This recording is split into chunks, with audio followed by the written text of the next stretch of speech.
Okay, in this video we're going to talk about configuring the dhcp server for use and test it out.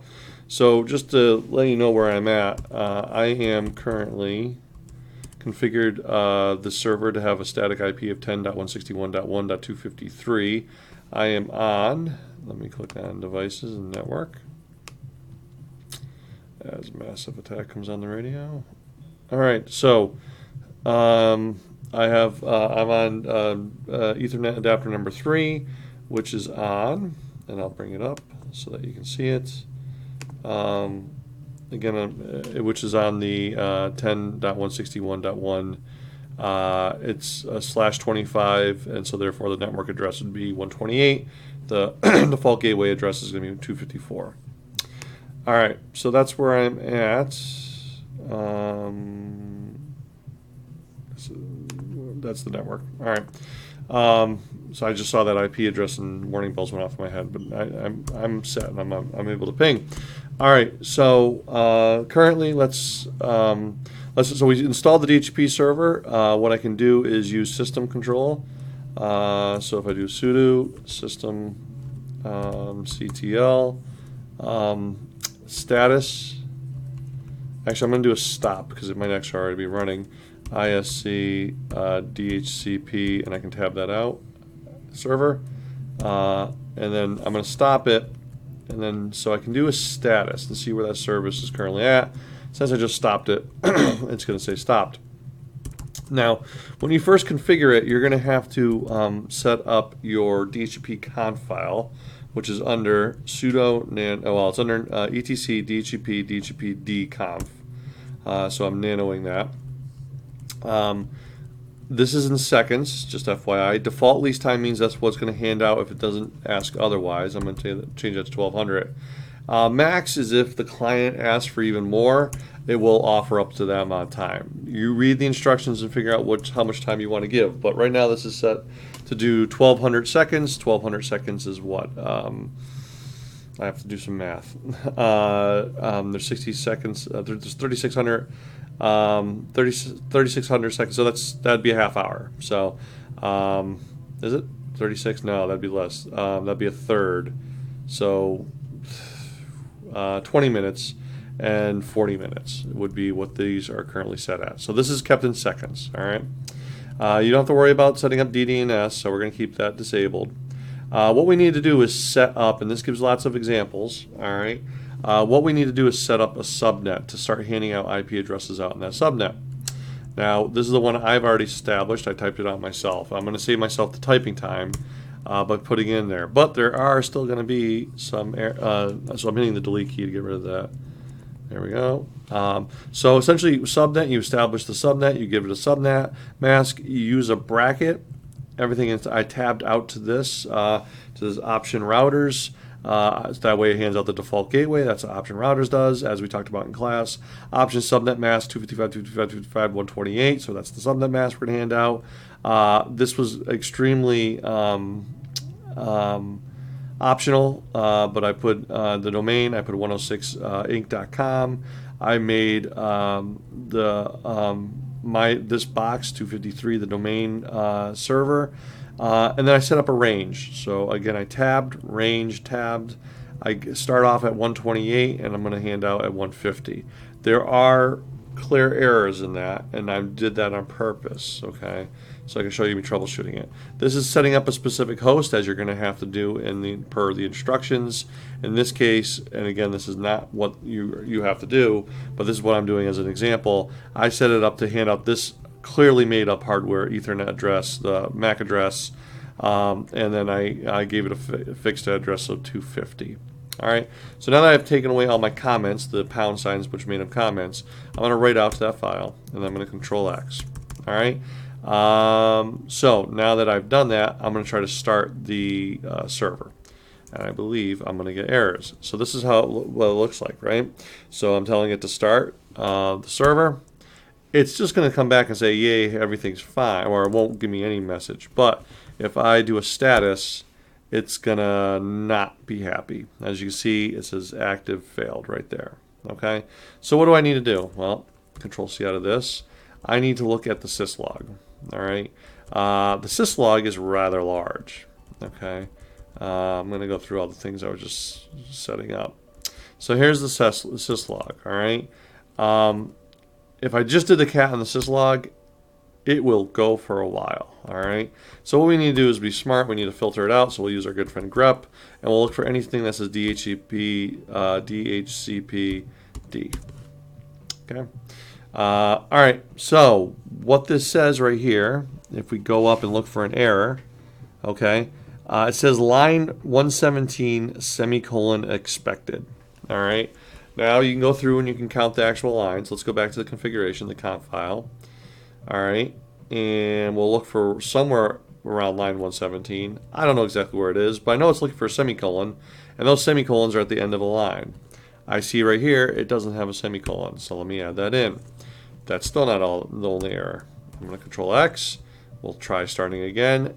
This is how it looks. This is getting the server running. Okay, this is normal. All right.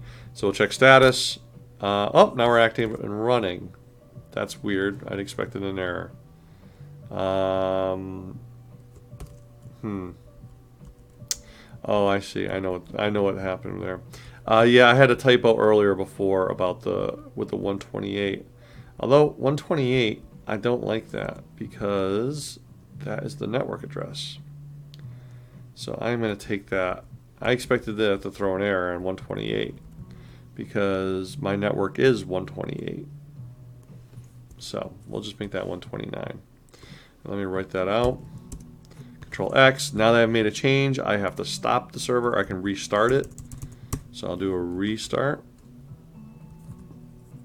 Oh, restart. We'll have another tart. A real retart. All right. So we're gonna do now a status. Make sure it's running. There it is. It's active. It's running. So, well, there's one more thing we have to do. Okay. We'll test it. Let's test it. All right. So if we're gonna test it, let's bring up another machine on that network. I'm going to bring up my Kali box here since it's here and it's available, but I got to change its network to make it on network number 3. I'll hit OK, and I'm going to hit start.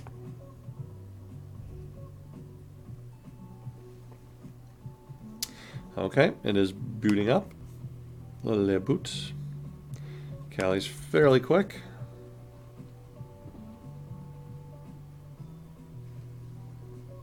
Alright, once Kali's up, we can check to see what IP address it did, if it got any IP address. Also, by the way, I also want to, there it goes. There was some kind of failed service in the background. Let me control out of this and let that keep booting. I can also check my DHCP leases too to see if it hands out an IP address. Now, what's going to come down to is it's not going to work. Also, by the way, when I set up that network, I also have to make sure that I have DHCP turned off. That in the case of VMware, I'm using a host-only adapter without DHCP. In VMware, you can have DHCP enabled even on a host-only network. Whoops, that's not what I wanted. I wanted tools network. Okay, notice I have the DHCP turned off there. So if it does get an IP address, it'll be coming from my DHCP server, nowhere else. All right, here's a Kali box. We're gonna log in with root and good old Tor, and we'll let that come up. And I'm not gonna have an IP address. Why not? Because my firewall is gonna block it. So I'm going to save you a little bit of that pain of troubleshooting that. All right. All right. So let me do a if config, and I have an IP address from my DHCP server, and I should be able to ping 10.161.1.120. Well, I can ping myself, but the server itself 253. All right. So there I am. I have an IP address. Now, when you're troubleshooting that and you're testing it, if it doesn't work for you, one thing you might want to play with is your uncomplicated firewall rules. So sudo uncomplicated firewall help. I'll show you the commands. But what you can do is disable it, which in a perfect world you wouldn't disable it, or enable it back on. And also you can specifically allow port 67 dhcp UDP. Alright, and then you can do a status to see what the status is. So you can do that part of your troubleshooting as well if it's not working for you. Alright, by the way, this is a separate operating system, even though it looks like it's just a terminal window in Kali there. Alright.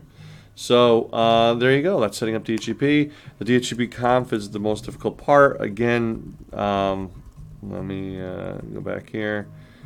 Setting that up and starting up the server and restarting the server.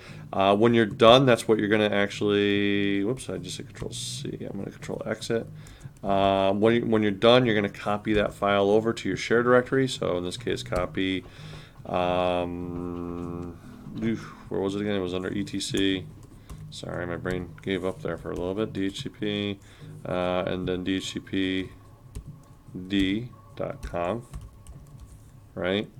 You're going to copy that over to your shared directory, home, JJLs. In this case, obviously you'd be different.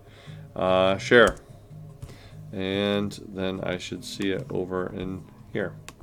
And I'm going to take this, and I can open it up in Notepad.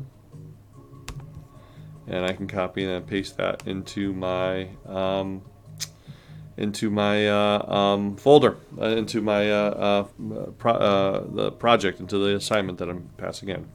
So there you go. I hope that video helps, and I'll talk to you later. Okay.